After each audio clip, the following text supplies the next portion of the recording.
Key to our approach is being able to deter our most advanced competitors.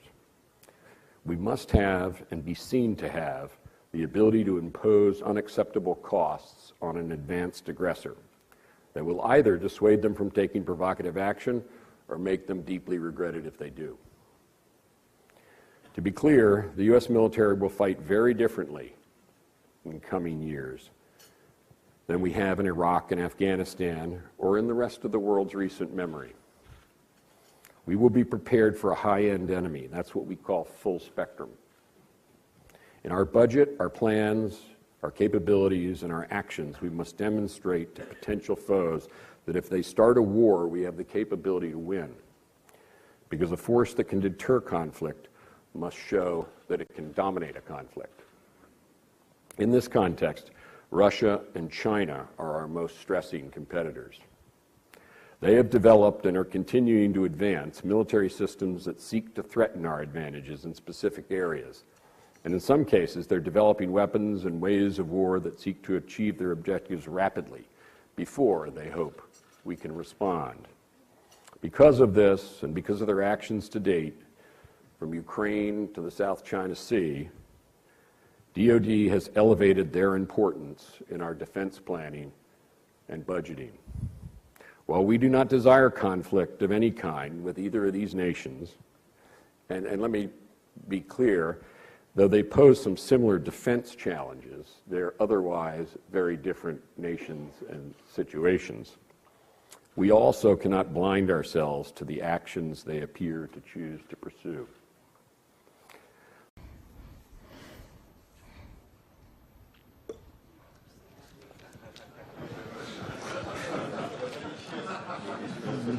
Thank you, Mr. President. Issue of gender balance. You're seeing friendly competition between Americans and Chinese.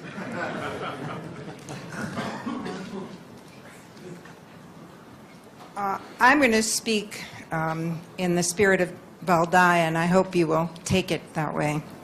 At the UN several weeks ago, President Obama, my name is Toby Gatti, I'm from the United States, from Washington, D.C.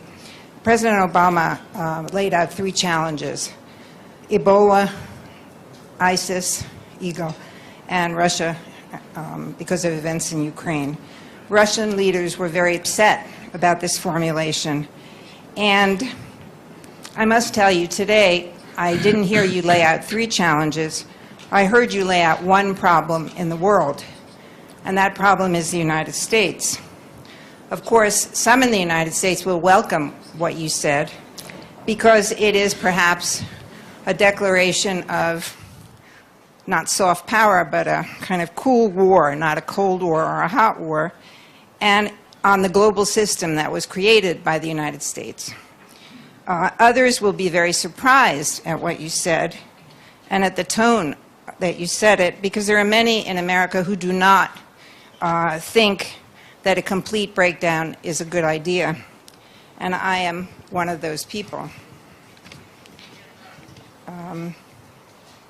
I don't think that the basis for foreign policy should be not taking Russia's interests into account. I think we should, and I think American interests should be taken into account. Frankly, I do not recognize the country you have described in your remarks. My questions to you are the following. Who are they, Ani, in your speech? Is it President Obama?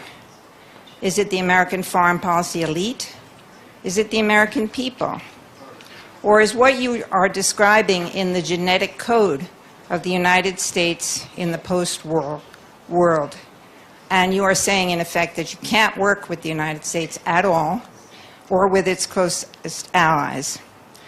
And my second question is, do you see any special role coming from other countries? And here I would put, in particular, China and our many friendly Chinese colleagues. And my third question to you is really the most important. What would you expect the American response to be to this speech?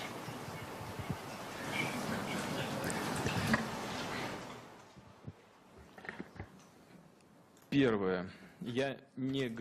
First of all, I did not say the United States is a threat to Russia. Like you said, President Obama does consider Russia a threat, but I do not regard the United States as a threat for us.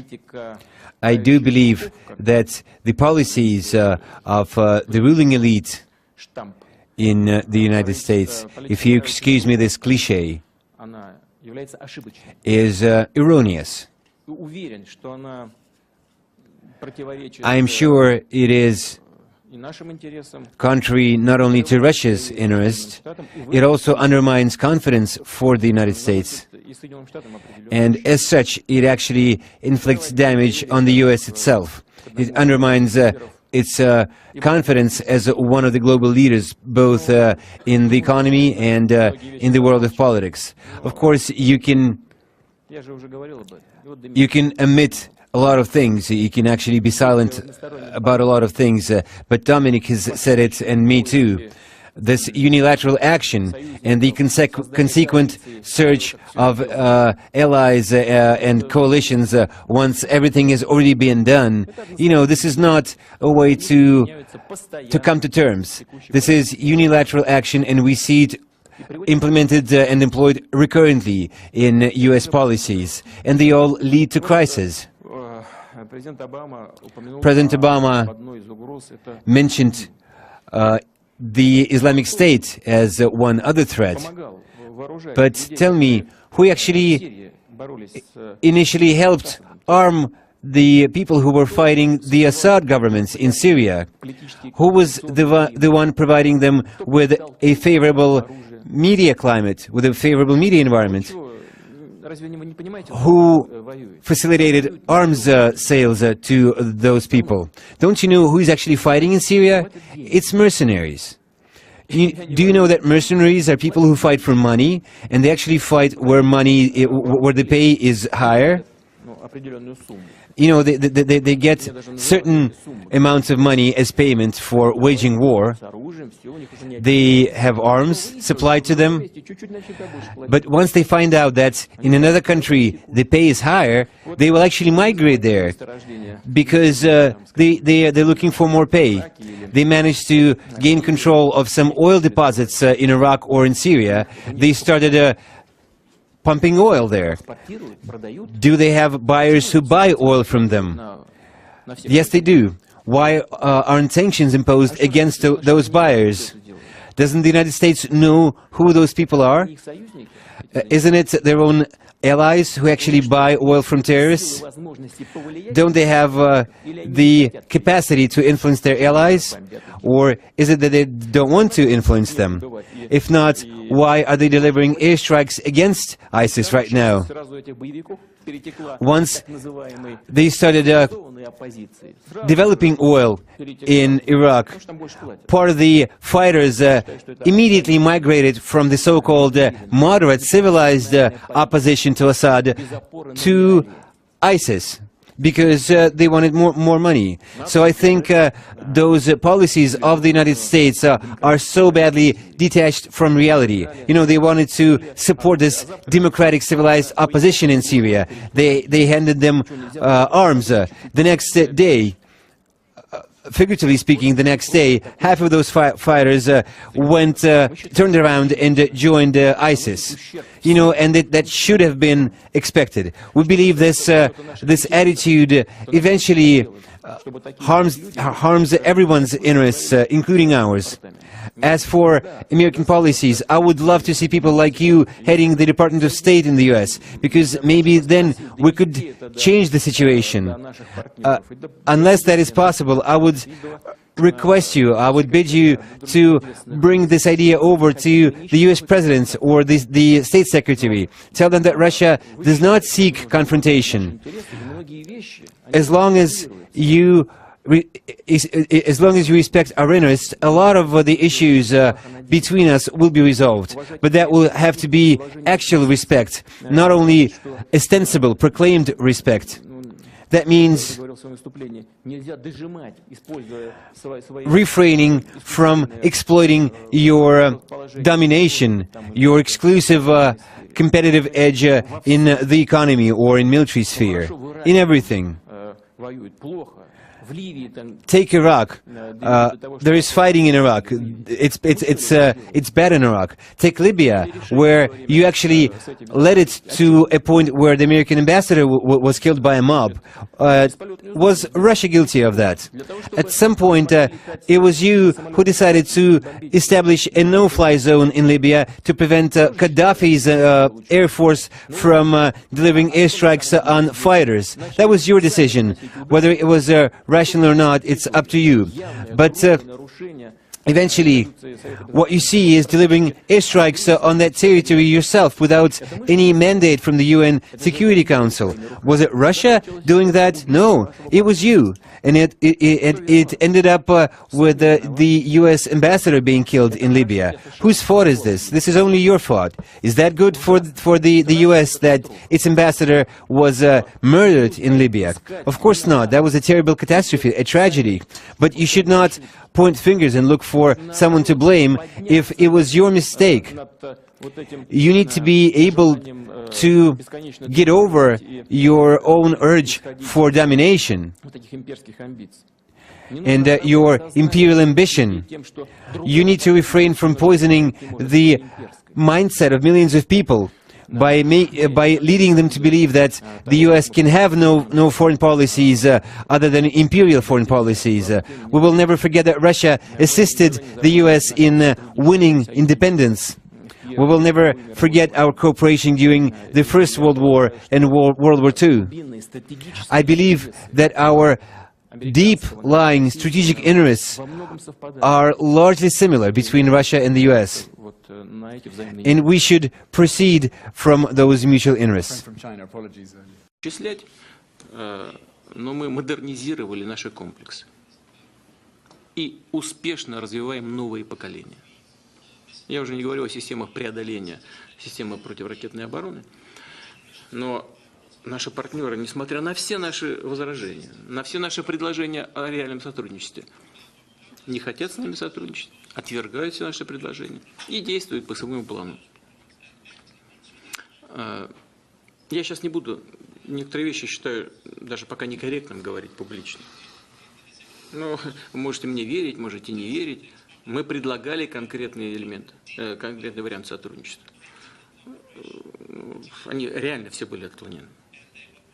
Но вот все-таки пришли к тому, что сейчас построили систему ПРО в Румынии. Говорили это все время о чем? Нам нужно защититься от иранской ядерной угрозы. Где ядерная угроза иранская? Ее нет? Договор подписали уже. И причем Соединенные Штаты были, по сути, инициаторами этого договора с Ираном. Мы помогли, мы поддержали. Но если бы не позиция США, не было бы этого договора. И это, безусловно, заслуга президента Обамы. Потому что я считаю, это договор правильный, он разрядил ситуацию вокруг Ирана. И президент Обама может записать это, безусловно, в свой послужной список как результат своей работы на этом направлении. Но угрозы нет, а система ПРО продолжает строиться. Значит, мы были правы, когда говорили, что нас обманывают, с нами неискренне, ссылаясь на якобы имеющуюся иранскую ядерную угрозу при строительстве системы ПРО. Ну так оно и есть на самом деле. В очередной раз пытались нас надуть. Сейчас построили эту систему, сейчас ставят там ракеты. Так? Но вам должно быть известно, что ракеты эти закладываются в капсулу, которая используется для пусков ракет средней дальности «Томагавк» морского базирования. Значит, туда закладывают сейчас антиракеты, способные поражать цели на расстоянии 500 километров. Но мы знаем, технологии развиваются. Мы примерно знаем, в каком году примерно американцы получат новую ракету, которая будет уже не 500 километров, а 1000, а потом больше. И с этого момента они начнут угрожать нашему ядерному потенциалу. Мы по годам знаем, что будет происходить. И они знают, что мы знаем. Это вам только вешают лапшу на уши, как у нас говорят. А вы, в свою очередь, вешаете своему населению.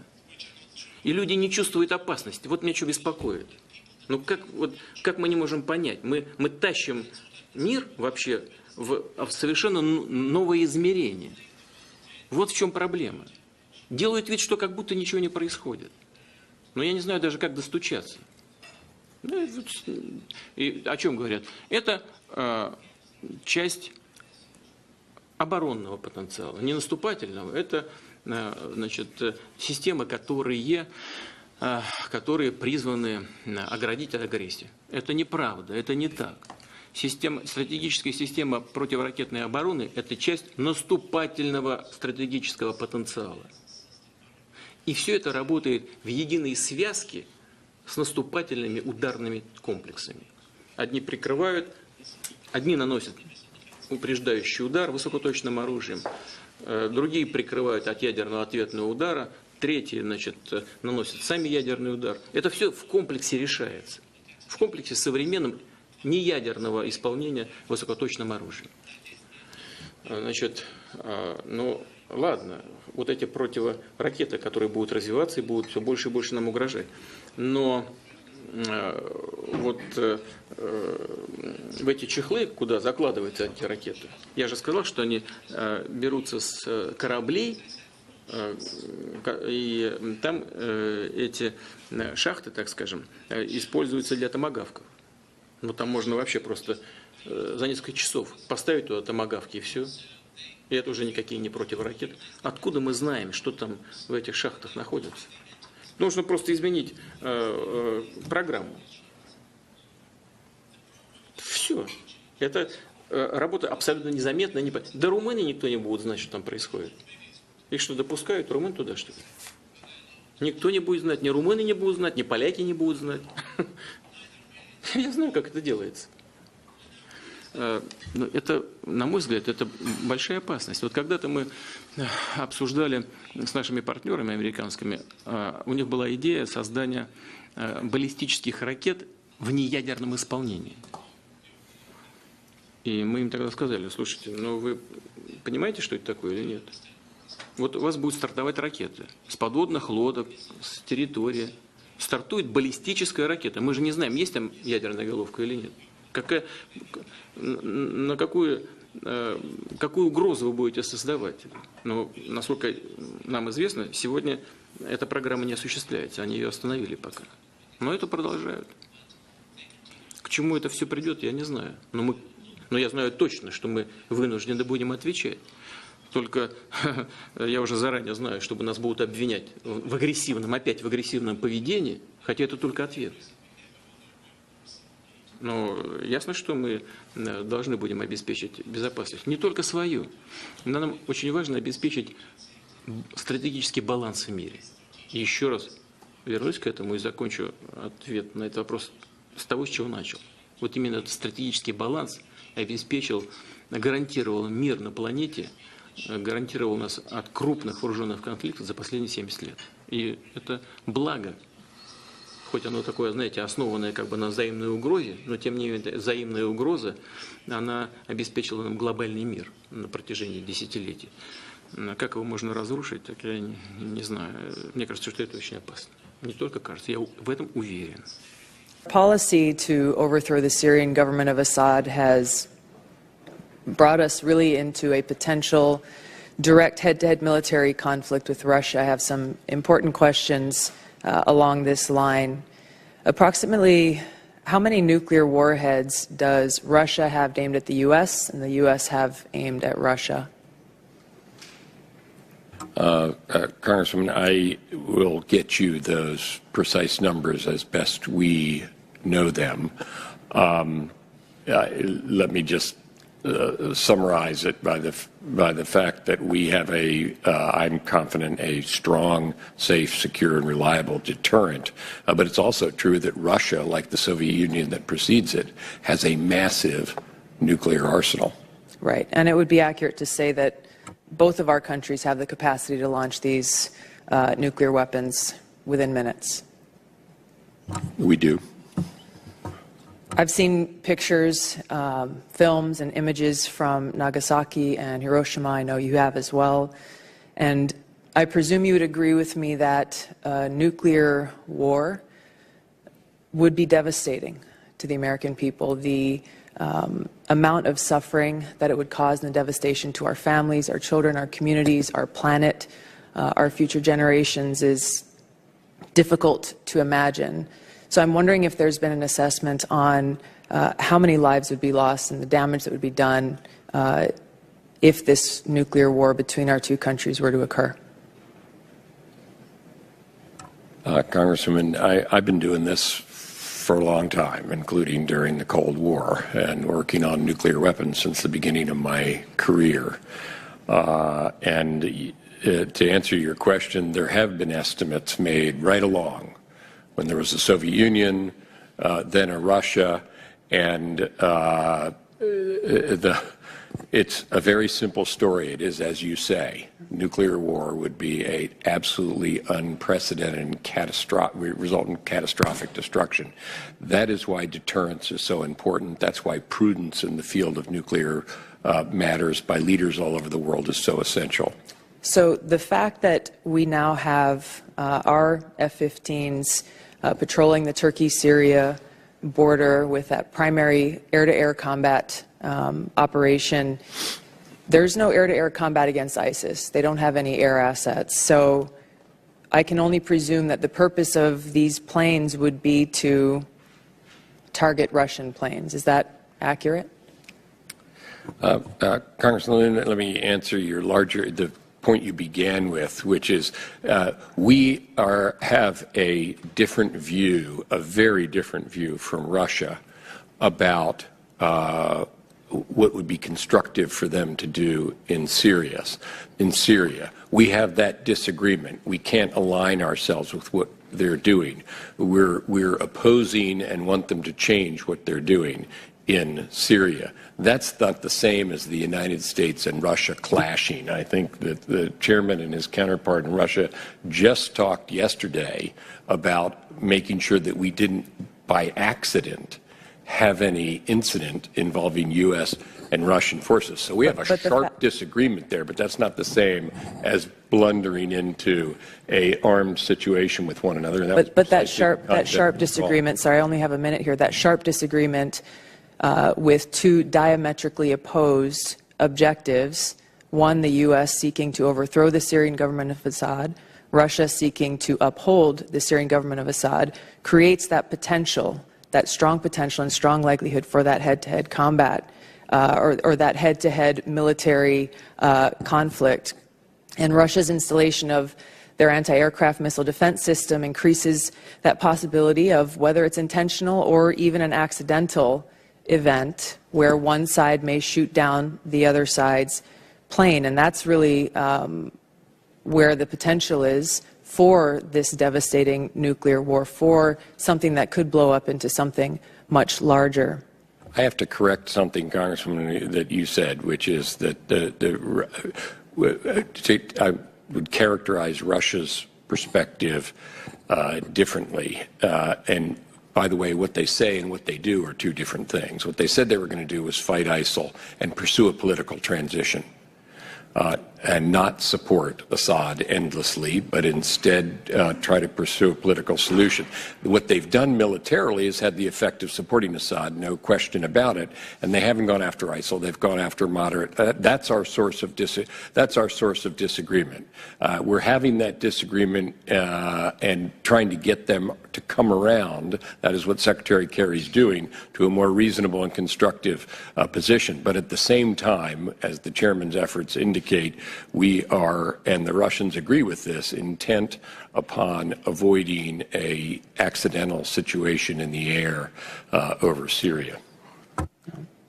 So with that, there is a request to quadruple funding for the European Reassurance Initiative in fiscal year 17. And specifically, Secretary and General Dunford, how will you build capacity and capability to enhance our force protection in that area and EUCOM's warfighting functions to better counter Russia's aggressions as well as transnational terrorism? Thank you, Senator. First, I look forward to answering the question on the very Thank first you. I appreciate it. issue, and thank you for that. And secondly, both the issues you raised with respect to Europe are serious ones that we're adjusting to, and I'll say how. With respect to Russia and the potential for Russian aggression, outright aggression, or the kind of little green men hybrid warfare phenomenon that we saw, that's why we're quadrupling the European Reassurance Initiative. And to what it pays for the rotational presence of forces in Europe, including in border states that border Russia. It provides for increased prepositioning of heavy equipment there and also in Germany and elsewhere. It provides for doing more exercising and so forth with the Baltic states, with Poland, with Romania, and so forth, and for equipment sets there that our troops fall in on. So the European Reassurance Initiative, which this year, you're right, we're asking $3.4 billion. It's in our budget. It's extremely important. Basically, we're adjusting to a fact that we haven't had to face for a quarter century, as I said in my statement, namely that we have a Russia that is threatening to Western Europe, and we need a new playbook that goes with that. I regret to say that, but there it is. That's what the European Reassurance Initiative is about. Now, separately, the United States is in a frenzy of preparation for conflict of some kind.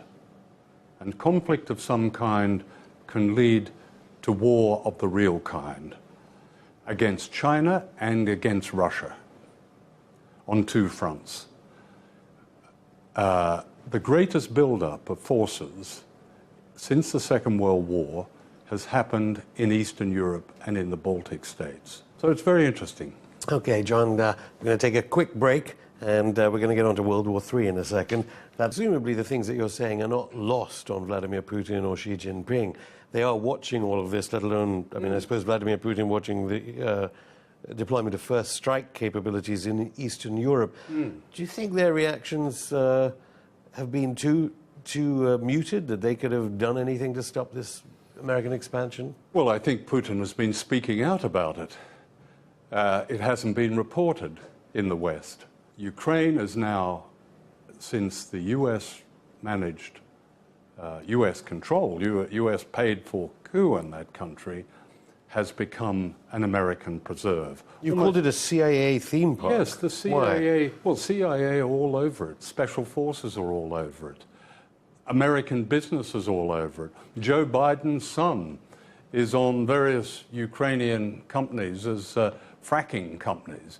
So the full American so-called interest has gone to a country that means borderland, and through which the Germans invaded the Soviet Union in the early 1940s with the cost of something like 27 million lives. Imagine, and this is something that we're not allowed to imagine the equivalent in the United States, the border with Mexico, the border with Canada.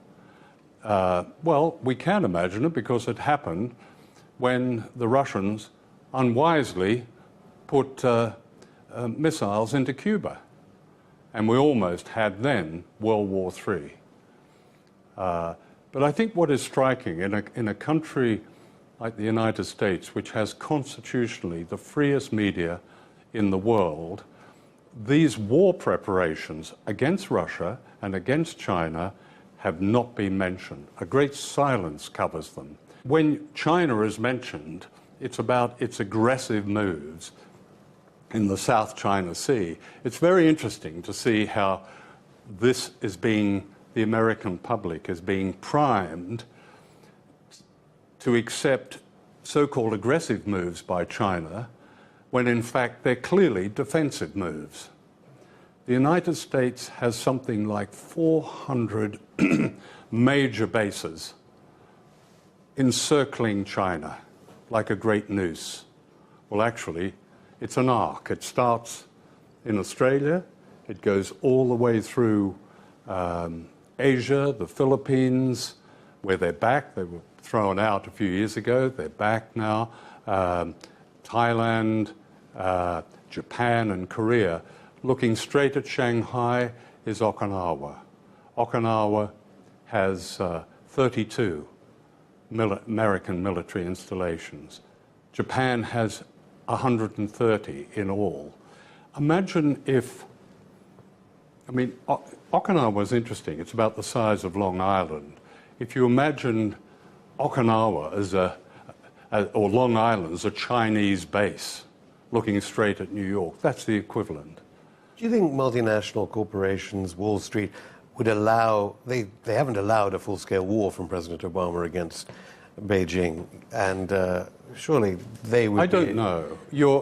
I understand your question, and certainly China is America's first trading partner. It is a trading partner. Most of the things that Americans wear, as we do, are made in China. The things they make, China has almost replaced Japan in that sense, as the great manufacturing center of the world.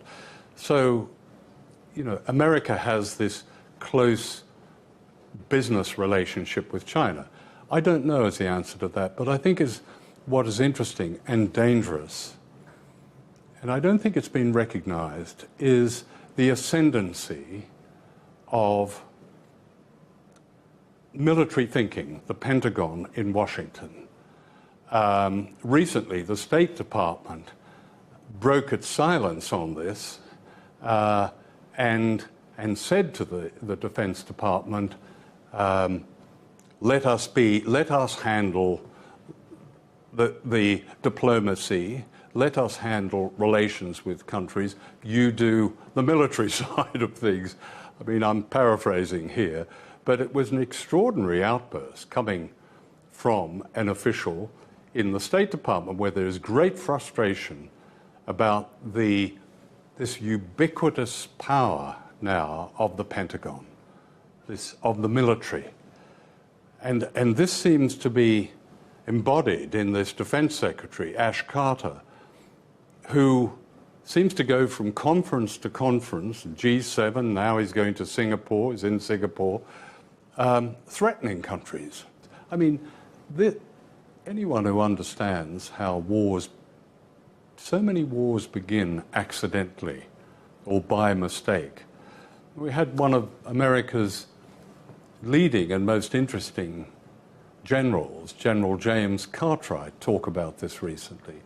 He talked about the hair trigger system, which now gives the leaders of country only really minutes to decide whether they will launch a preemptive nuclear attack or whether they will respond to a nuclear attack.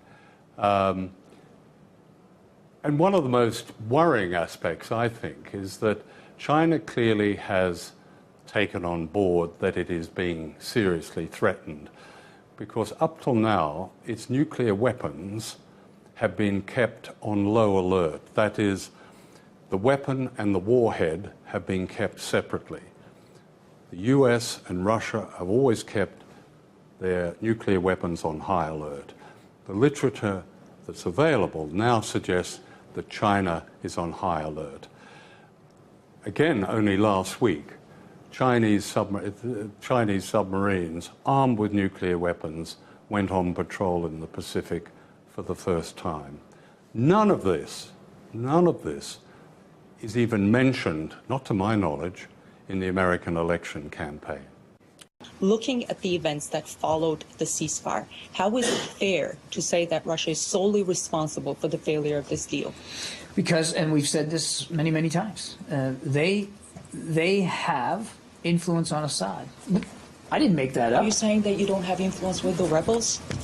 We do, and so do some of our allies and partners as well. And if the U.S. does have influence with these rebel groups, why the hundreds of ceasefire violations? Why did that happen? We have influence over some, not all. We have The largest rebel group just refused to abide by that there deal. are other nations that have influence, and again, we have admitted that not all the opposition groups on every single day completely abided by it. Can you admit that part of the responsibility for the failure of this deal lies with the rebels and with the U.S.? I think we've been nothing but honest about the fact that there have been violations of the ceasefire and the cessation of hostilities on all sides. The U.S. has expressed grave concern over what Saudi Arabia is doing in Yemen by hitting civilian targets there. Why isn't the U.S. threatening to cut ties with Saudi Arabia? We have, the Secretary talked about this when we were in Jeddah a few weeks ago. We have been honest with the Saudis about our concerns over the lack of precision in some strikes, and we've talked to them about the importance of conducting investigations. But Saudi Arabia is doing there what Russia is accused of doing in Syria. So No. How is that consistent? Because what we're seeing the Russians do, and I would love to see you ask your government some of these questions. You know, Russia today never does that. You never poke and prod your own government. We are learning that Syrian rebels have received, quote-unquote, excellent quantities of surface-to-surface Grad missiles from, quote-unquote, foreign states. Actually, this is from a Reuters article. I was quoting a Reuters article.